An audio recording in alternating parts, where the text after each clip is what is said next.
How do I describe my podcast? It's about everything and nothing. It's all the questions nobody ever asked. It is a sexagenarian and an octogenarian who can't do a TikTok dance. So we started a podcast. The podcast's name, The Knife Wife, is a nod to Suz's husband and business partner, Bob Terzuola, a world-renowned knife maker who co-hosts the show. He was very successful in his craft, and he started out the old way. There was no social media. You had to go to shows, and you had to get maybe an article in a magazine or something. He wrote a book on how to make a knife, and that helped him greatly. And the internet came along about the same time, and I said, I think you need to have more of a social presence. I said to him, there's this knife forum, and I think you should get your own forum on it. And it was before Instagram and Facebook. You can post your knives and your process, and your fans can get you there. And he said, no, I don't want to do that.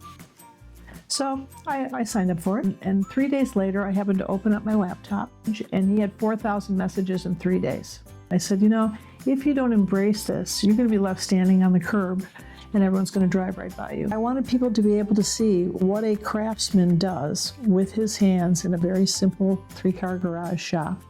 I wanted people to see that before it's gone. And now he has about 38,000 Instagram followers. The podcast, produced from downtown Vista's Film Hub Studios, addresses Suz's key goal to send positive messaging out to the world. I started the podcast because I was tired of all the toxic media. Because I think we find each other in each other's stories, and where it was a place of rest. That, they didn't have, there's no self-improvement. They're not going to, they're just going to learn about people and sit down with a friend. And so I'll keep doing it as long as, apparently people are listening now. So I better pay attention to what I'm saying. We all connect on the level of making something out of nothing, because that's what creative people do. They say, well, what's a professional creative? And I said, well, because you make money on it. It's just not a hobby. A hobby is something you don't make money on. And I'm married to a man who always says, how are we going to monetize that? I mean, that's how he thinks, thank God, because if it was both of us were like me, we'd be living in our car by Tuesday.